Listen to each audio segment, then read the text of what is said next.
Good morning friends. ഇന്ന് ഞാൻ നിങ്ങളെ പരിചയപ്പെടുത്തുന്നത് ബോഷിൻ്റെ മെഷീൻസ് നമ്മൾ പലരും യൂസ് ചെയ്യുന്നുണ്ട്.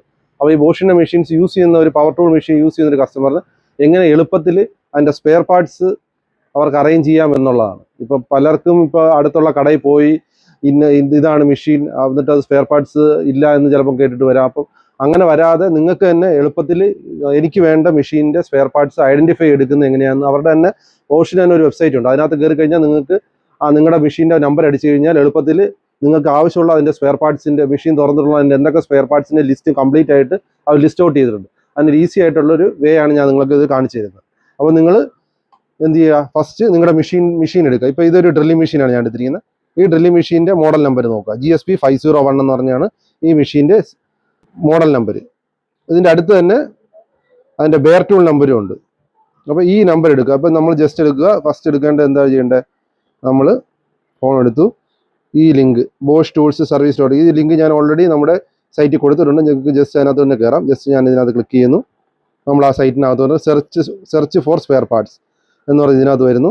ഇതിനകത്ത് നിങ്ങൾക്ക് അറിയേണ്ട മെഷീൻ്റെ GSP 501, നമുക്കറിയാവുന്ന ഇപ്പോൾ ഒരു മെഷീൻ ഇവിടെ ഉള്ള GSP 501 നിങ്ങളുടെ ഇരിക്കുന്നതെന്ന് വിചാരിക്കുക. അപ്പോൾ അതിനകത്ത് GSP 501 എന്ന് കാണിക്കുന്നു. ബെയർ ടൂൾ നമ്പറും കൂടെ കിട്ടുവാണെങ്കിൽ ഏറ്റവും നല്ലത്. ഇല്ലെങ്കിൽ പോലും GSP 501 230 volts IN എന്ന് പറഞ്ഞാൽ ഇന്ത്യൻ മോഡലാണെന്നാണ്. അപ്പോൾ അതിനകത്ത് കയറുന്നു. അതിനകത്ത് കയറി കഴിയുമ്പോൾ എന്ത് കാണിക്കുന്നു, ഇതിൻ്റെ പ്രിന്റ് ഡ്രോയിങ്, നിങ്ങൾക്ക് ഇതിന് ഡ്രോയിങ് ആയിട്ട് എടുക്കണം, അതെടുക്കാം. അതല്ല നിങ്ങൾക്ക് പർട്ടിക്കുലർ പാർട്ടായിട്ട് കാണണമെങ്കിൽ നിങ്ങൾക്ക് ഇത് പർട്ടിക്കുലർ പാർട്ടായിട്ട് കാണാം. ജസ്റ്റ് എക്സ്പാൻഡ് ചെയ്യാം. ഇതിന് ആർമേച്ചറാണ് വേണ്ടെങ്കിൽ ജസ്റ്റ് നിങ്ങൾ എന്ത് ചെയ്യുക, അവിടെ ക്ലിക്ക് ചെയ്യുക. ക്ലിക്ക് ചെയ്ത് കഴിഞ്ഞാൽ നേരെ താഴോട്ട് പോയി കഴിഞ്ഞാൽ ഈ സാധനത്തിൻ്റെ ഡീറ്റെയിൽസ് ഇതിനകത്ത് കാണും. ജസ്റ്റ് ഇവിടെ വന്നു ഓട്ടോമാറ്റിക്കലി ആ ഐറ്റത്തിൻ്റെ പാർട്ട് നമ്പർ ഇവിടെ തെളിഞ്ഞ് വന്നു കഴിഞ്ഞു. കണ്ടോ, ഇതിൻ്റെ ജസ്റ്റ് ഇല്ലെങ്കിൽ പോലും ജസ്റ്റ് താഴോട്ട് വന്നു കഴിഞ്ഞാൽ ഇതിൻ്റെ ഡീറ്റെയിൽസ് ഓരോന്നായിട്ട് നമുക്കിവിടെ കിട്ടും. അതല്ലെങ്കിൽ ജസ്റ്റ് നിങ്ങളിവിടെ ക്ലിക്ക് ചെയ്താലും മതി.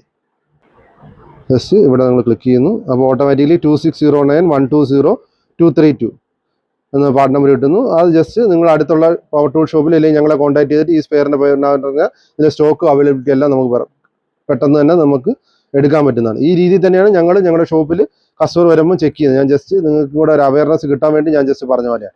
ഇതിൻ്റെ കൂടെ തന്നെ ഈ ടൂള് നിങ്ങളിപ്പം ഈ ചെക്ക് ചെയ്ത് ഇപ്പം നിങ്ങൾ സെലക്ട് ചെയ്ത ടൂളാണ് ഇവിടെ വന്നിരിക്കുന്നത്. ഈ ചെക്ക് ചെയ്ത ടൂള് ഏതിനൊക്കെ മെഷീൻസിന് യൂസ് ചെയ്യാൻ പറ്റും എന്ന് വേണമെങ്കിൽ നിങ്ങൾക്ക് ചെക്ക് ചെയ്യാൻ പറ്റും. അതുകൂടെ ഞാൻ ജസ്റ്റ് കാണിച്ചു തരാം.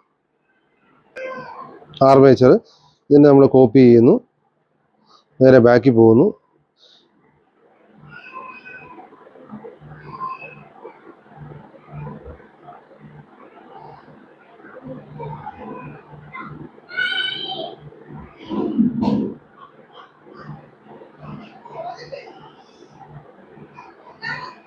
സെർച്ച് ചെയ്യുന്നു.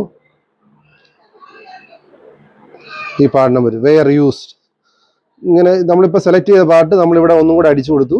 എന്നിട്ട് എന്ത് ചെയ്തു, വെയർ യൂസ്ഡ് എന്ന് പറഞ്ഞ ഓപ്ഷൻ വന്നു. നമ്മളിത് വെയർ യൂസ്ഡ് അടിക്കുന്നു. ഈ സെലക്ട് ചെയ്ത ആർമേച്ചർ നമുക്ക് ഏതൊക്കെ ബോഷിൻ്റെ മെഷീൻസിൽ യൂസ് ചെയ്യാൻ പറ്റുമെന്നും കൂടെ ജസ്റ്റ് അവർ കാണിച്ചിരിക്കുകയാണ്. GSP 13RL യൂസ് ചെയ്യാം, GSP 10RL യൂസ് ചെയ്യാം, GSP 1000RL യൂസ് ചെയ്യാം. അങ്ങനെ 10 പേജോളം ഉള്ള മെഷീൻസിൻ്റെ ഡീറ്റെയിൽസും കൂടെ കൊടുത്തിട്ടുണ്ട്. ഈ സ്യൂട്ടബിൾ ആയിട്ടുള്ള മെഷീൻസ് നമ്മൾ സെലക്ട് ചെയ്ത ആർമേച്ചർ ഇത്രയും മെഷീൻസിൽ ബോഷിൻ്റെ മെഷീനുമായിട്ട് സെറ്റ് ആവും. അപ്പോൾ ഇങ്ങനത്തെ നല്ല നല്ല വീഡിയോസിന് നമ്മുടെ ഈ പേജ് നിങ്ങൾ ഷെയർ ചെയ്യുക. Okay, thank you.